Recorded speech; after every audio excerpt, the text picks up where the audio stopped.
Welcome dear students. आज हम बात कर रहे हैं साइट पर आग लगने के कारण कैसे खोजें। Industrial fire safety management course ILO and global standard fire and safety classes online आप पढ़ रहे हैं। डियर स्टूडेंट्स, क्लास शुरू करने से पहले एक बात मैं आपको बता देना चाहता हूँ स्पष्ट रूप से। आप अगर भारत के किसी भी कोने से हैं, अगर आपके पास कोई दिक्कत आ रही है, पैसे का अभाव है या तमाम तरह की परेशानियां हो सकती हैं, तो आप स्टेप बाय स्टेप सभी लेक्चर को आप देखें।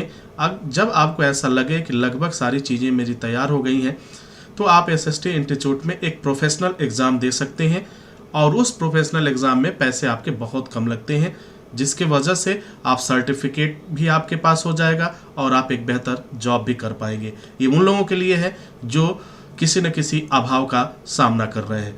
आज हम बात करेंगे साइट पर आग लगने के कारण क्या क्या हो सकते हैं, इनका नियंत्रण कैसे करना है, किस तरीके से खोजना है। डियर स्टूडेंट्स, सब लोग तो ये बताते हैं कि आग लगने के कारण ये हैं, लेकिन हमारे पास एक समस्या आती है कि आखिर हम उसको फाइंड कैसे करें, हम ढूंढें कैसे, हमें कौन सा काम करना चाहिए, क्या स्टेप लेना चाहिए। इस तरह के तमाम तरह के कन्फ्यूजन्स हमारे पास होते हैं जब हम पहली बार कहीं नौकरी करने जाते हैं। आज हम एक एक चीज़ को सब बताएंगे और आप देखेंगे कि अगर जैसे ही इस चीज़ को आप समझ लेते हैं, आपको 5 मिनट भी नहीं लगेगा, आप दुनिया के किसी भी साइट पर उसके आग लगने के रीजंस को आप ढूंढ लेंगे और साथ ही उसके क्या उपाय करने हैं ये भी आप बता पाएंगे और कर पाएंगे। यानी कहने का तात्पर्य ये है कि आप एक बेहतर फायर सेफ्टी ऑफिसर साबित हो सकते हैं। तो सबसे पहले हम ये सोचते हैं कि साइट पर आग लगने के कारण को हमको कैसे ढूंढना है, कैसे खोजना है। तो अगर इसके लिए हमें क्या करना होगा, साइट पर आग लगने के कारण खोजने के लिए हमें बस 2 कार्य करना है। वह कौन से 2 कार्य हैं? पहला, आग का स्रोत क्या है। स्रोत यानी सोर्स, जिसे आप कहते हैं आग का फायर सोर्स। आग का स्रोत क्या हो सकता है। अब हमको ये विचार करना है, ये कंसीडर करना है कि जहाँ भी आप हैं, चाहे आप घर में हैं, चाहे आप ऑफिस में हैं, चाहे किसी साइट पे हैं या कहीं आप ड्यूटी कर रहे हैं, किसी वर्क प्लेस पे है, तो वहाँ पे आग लगने का क्या सोर्स हो सकते हैं, क्या कारण हो सकते हैं, ये आपको ढूंढना है और ये सोचना है। मैं ये भी बताऊंगा कि इसको कैसे आप ढूंढेंगे। यानी 2 चीज़ें आपको जाननी होगी साइट पर आग लगने के कारण को ढूंढने के लिए। पहला, आग का स्रोत क्या हो सकता है और दूसरा, कार्यस्थल पर कौन कौन सी वस्तुएं उपलब्ध हैं। इसके अलावा आपको कुछ भी नहीं करना है, बस 2 बातें हमेशा याद रखिए, आग का स्रोत क्या होगा और कार्यस्थल पर कौन सी वस्तुएं उपलब्ध हैं, 2 ही चीज। अब मैं आपको बताऊंगा कि आग का स्रोत क्या हो सकता है, इसका पता हम कैसे लगाएंगे और कैसे जानेंगे कि यह स्रोत भी हो सकता है, आग के लिए यह सोर्स हो सकता है या आग के लिए यह जिम्मेदार हो सकता है। चलिए अब पॉइंट 1 की बात करते हैं, आग का स्रोत क्या हो सकता है। डियर स्टूडेंट्स, आग का स्रोत क्या हो सकता है, इसका पता कैसे लगाएंगे। इसके लिए आपको 3 बातों पर विचार करना है। पहला, ईंधन का स्रोत क्या है, सोर्स ऑफ फ्यूल, जिसे आप इंग्लिश में क्या बोलेंगे, सोर्स ऑफ फ्यूल। इग्निशन का स्रोत क्या है, ठीक है, सोर्स ऑफ इग्निशन, जिससे, और हवा या ऑक्सीजन का स्रोत क्या है। ये 3 बातें अगर हम कंसीडर करें तो फिर हम इसका पूरी तरह से हम जान पाएंगे और पता लगा लेंगे कि यहाँ पे क्या है। स्रोत का मतलब सोर्स होगा, जहाँ भी स्रोत शब्द आए आप इस बात को समझिए वो सोर्स है। किसका? ईंधन का स्रोत यानी सोर्स ऑफ फ्यूल, इग्निशन का स्रोत यानी सोर्स ऑफ इग्निशन, और सोर्स ऑफ ऑक्सीजन और एयर, ठीक है। अब जरा चलिए इसकी डिटेलिंग देखते हैं। नंबर 2, कार्यस्थल पर कौन कौन सी वस्तुएं उपलब्ध हैं, ठीक है। दुनिया की कोई भी वर्क प्लेस हो, वहाँ कुछ वस्तुएं हमेशा उपलब्ध होती हैं। आप जहाँ भी कार्य करने जाएंगे वहाँ से ये सभी वस्तुएं आपको ज़रूर मिलेंगी। इनका नाम है, पहला, बिजली के सामान। किसी भी साइट पे आप जाइए, वहाँ पे आपको इलेक्ट्रिकल इक्विपमेंट्स ज़रूर मिलेंगे। दूसरा, मोबाइल मिलेगा, कंप्यूटर मिलेगा, AC, कूलर, पंखा इत्यादि मिलेगा कि नहीं मिलेगा। हाँ, तो ये 2 चीज़ें ज़रूर मिलेंगी। अब बात कर लेते हैं कुछ ऐसे कार्य जिसमें आग का उपयोग किया जा रहा है। अब वह कौन सा कार्य है जिसमें आग का उपयोग हो रहा है, जैसे खाना बनाने के लिए, नाश्ता बनाने के लिए किसका यूज़ आप करते हैं, कैंटीन का। तो कैंटीन में क्या आग जलता है? आग है तो वहाँ पे इसका काम हो रहा है। तो हमें 3 चीज़ें ये हमने ढूंढ लिया। पहला, बिजली का सामान, मोबाइल, कंप्यूटर, एसी, कूलर, पंखा इत्यादि, और कुछ ऐसे कार्य जिसमें आग का उपयोग किया जा रहा है, जैसे कैंटीन। अब बारी है अगले पॉइंट की। किसी भी साइट पे डियर स्टूडेंट्स आप जाएंगे तो कुछ ऐसे शौकीन लोग मिलेंगे जो अपनी आदत से कभी बाज नहीं आते, और उनकी वह आदत पड़ी हुई है, वह ज़रूर करेंगे। यानी किसी भी साइट पर आपको सिगरेट पीने वाले, बीड़ी पीने वाले, सिगार पीने वाले, शराब पीने वाले ज़रूर मिल जाएंगे, क्योंकि वह इनके शौकीन है, वह सिगरेट के गुलाम है, तो ये ज़रूर मिल पाएंगे। और सबसे बड़ी ताज्जुब की बात तो ये है कि ये लोग क्या होते हैं, ये बड़े अधिकारी होते हैं, बड़े ऑफिसर्स होते हैं। अगले पॉइंट की मैं बात करूं, खाना बनाने के बर्तन। खाना बनाने के लिए जो बर्तन होता है, जैसे गैस, चूल्हा इत्यादि की भी मैं ले लेता हूं। यानी जब भी खाना बनाने का जो बर्तन होता है उस वह भी क्या है, कहीं ना कहीं आग के टच में रहता है। बगैर आग के खाना तो बन नहीं सकता, बगैर फायर का।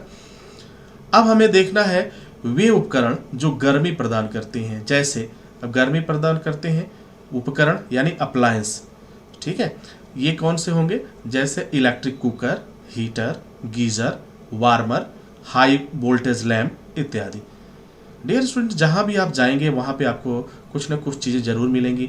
अगर छोटा सा ऑफिस है तो वहाँ पे चाय के लिए इलेक्ट्रिक कुकर आपको मिल सकता है, हीटर आपको मिलेगा, गर्म पानी के लिए आपको गीज़र मिलेगा, वार्मर मिल सकता है, हाई वोल्टेज लैंप मिल सकता है।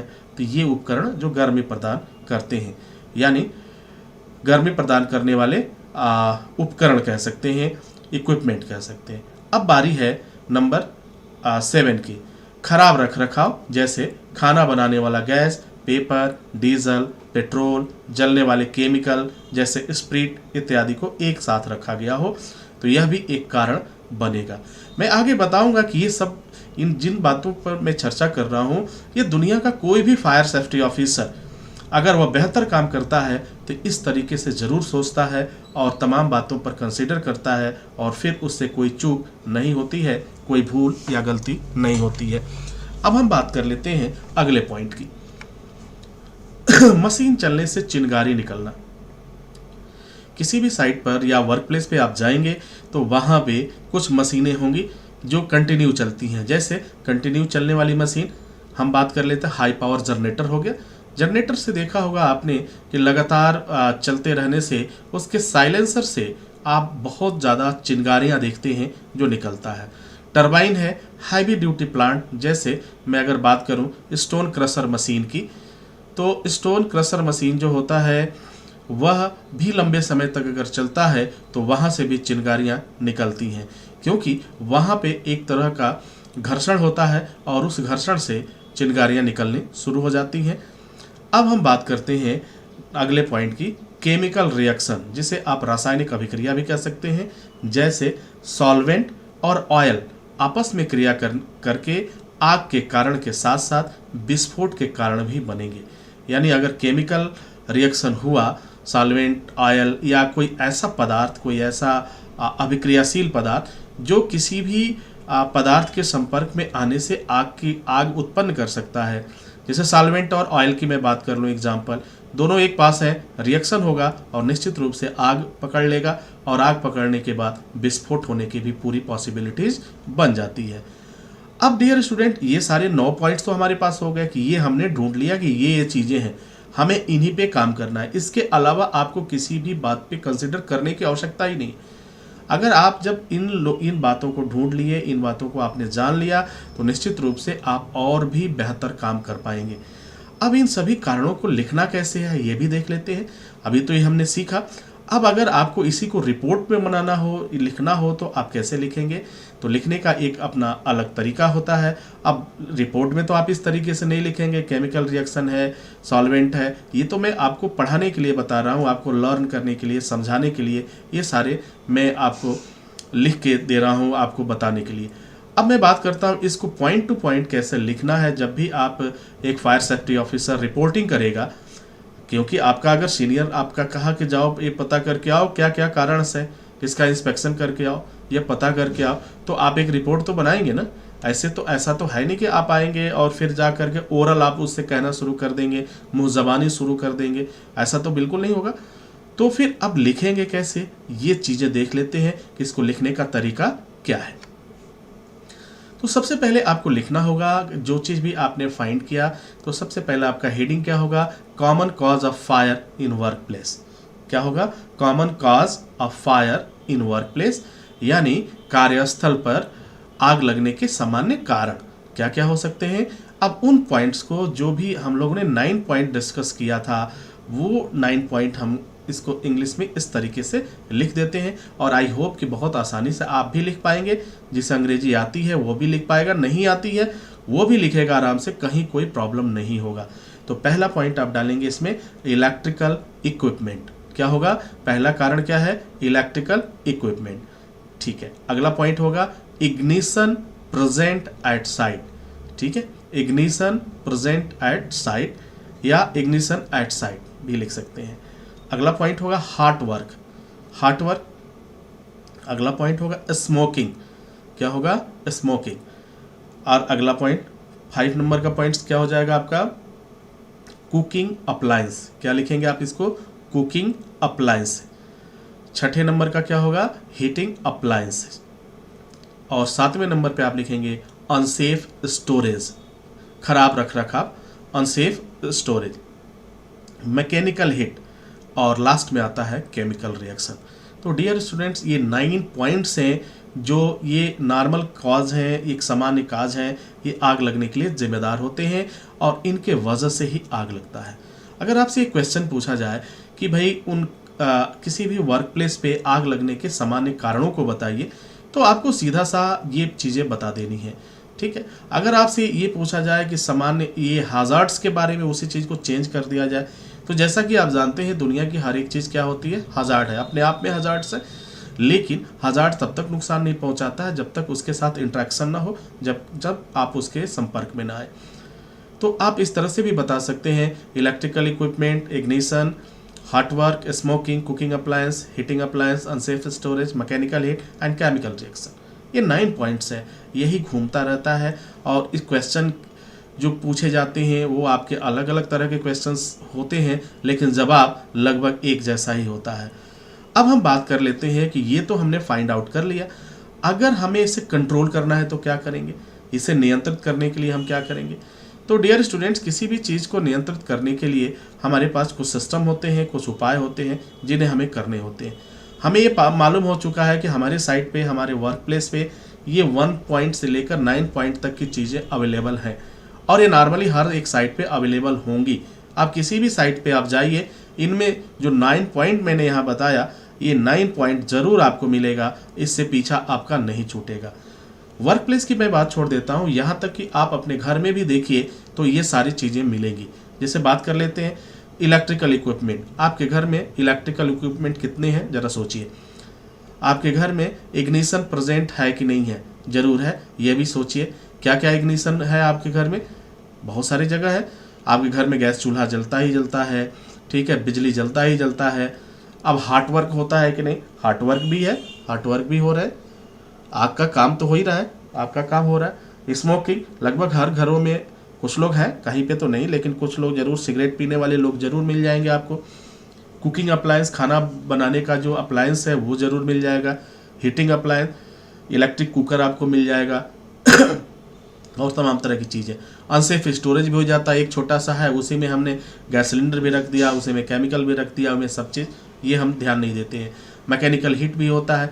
कंटिन्यू घर की मैं बात करूं तो फ़ैन चल रहा है, लगातार फ़ैन चल रहा है, लगातार कूलर चल रहा है, लगातार एसी चल रहा है, तो ये सब क्या है, यहाँ से भी हीट हो सकते हैं। ये कोई ज़रूरी नहीं है कि बड़ी बड़ी मशीनरियाँ ही हो जहाँ से मैकेनिकल हीट आपको मिलेगा, यहाँ से भी आपको इग्निशन मिल जाएगा। और केमिकल रिएक्शन भी आपके यहाँ हो सकता है, क्योंकि आपके यहाँ कपड़े धोने का साबुन होगा, सर्फ होगा, तो ये क्या है, एक ऐसे सॉल्वेंट्स हैं जो रिएक्शन करते हैं और रिएक्शन करने के बाद से ये विस्फोट के कारण भी बन जाते हैं। तो ये हमने देखा कि अगर घर में ये सारी चीज़ें अवेलेबल हैं और ये हो सकती हैं, तो फिर साइट पे भी तो होंगी। हाँ, साइट पे होने का क्या है, इनकी क्वांटिटी जो होती है वह बढ़ जाती है और घर में इनकी क्वांटिटी क्या होती है, कम होता है। अब बात कर लेते हैं कंट्रोल कैसे करेंगे, कंट्रोल मेजर की बात कर लेते हैं। कंट्रोल मेजर ऑफ फायर की अगर हम बात करें तो बस आपको यहाँ पे जस्ट रिमेंबर फायर ट्रायंगल। अब मैं आपको याद दिलाऊंगा, जरा याद करिए, जब आप पढ़ाई कर रहे थे तो फायर ट्रायंगल आपको पढ़ाया गया था। ठीक है, फायर ट्रायंगल यानी आग का त्रिभुज पढ़ाया गया था, जिसको आप एक ट्रायंगल बनाते हैं और 3 तरह से लिखते हैं, ये हीट है, ये ऑक्सीजन है और ये फ्यूल है। तो दुनिया में कोई भी आग पर नियंत्रण पाने के लिए, आग बुझाने के लिए या आग से बचाव के लिए हम उसी ट्रायंगल का यूज करते हैं हमेशा। अब उसी ट्रायंगल को हमने यहाँ पे अप्लाई किया है, वो 3 पॉइंट्स हमारे पास है, उस चीज़ को देख लीजिए। पहला है कंट्रोल फ्यूल सोर्स, यानी फ्यूल सोर्स को नियंत्रण करें। दूसरा control ignition source, ignition source को आपको नियंत्रण करना है, कंट्रोल करना है। और लास्ट पॉइंट होगा कंट्रोल एयर और ऑक्सीजन सोर्स। ये 3 चीज़ें अगर आप कंट्रोल कर लेते हैं तो निश्चित रूप से कभी भी वहाँ पे आग लगने की संभावना जो होगी वह बहुत ही कम हो जाएगी, वह ना के बराबर हो जाएगी। तो हमने देखा कि ये काज भी हैं और इनके कंट्रोल के उपाय हैं। फ्यूल सोर्स है, इसको कैसे कम करना है ये आप वहाँ के अकॉर्डिंग जो सोचेंगे। इग्निशन सोर्स, हाँ ये एक बात और मैं आपको बताना चाहता हूँ डियर स्टूडेंट, तमाम तरह की बातें हैं, प्रिंसिपल हैं, सिद्धांत तो हैं, लेकिन सबसे बड़ी बुद्धिमानी आपकी तब होती है जहाँ पे आप काम कर रहे हैं वहाँ के अकॉर्डिंग एक शब्द आता है सूटेबल, सुइटेबल एंड सफिशिएंट। जहाँ पे जो भी वस्तु है उसमें ही हमें सुरक्षा के उपाय ढूंढने होते हैं, न कि एक्स्ट्रा कोई चीज़ें हमें बर्डन डालनी होती हैं कि आग बचाना है। सपोज करिए आग को रोकना है और फायर ब्लैंकेट नहीं है, सपोज एक एग्जांपल बता रहा हूँ, तो अब आप कहेंगे कि फायर ब्लैंकेट लेके आओ। अब ये चीज़ नहीं है तो चलो भाई वो फायर सिस्टम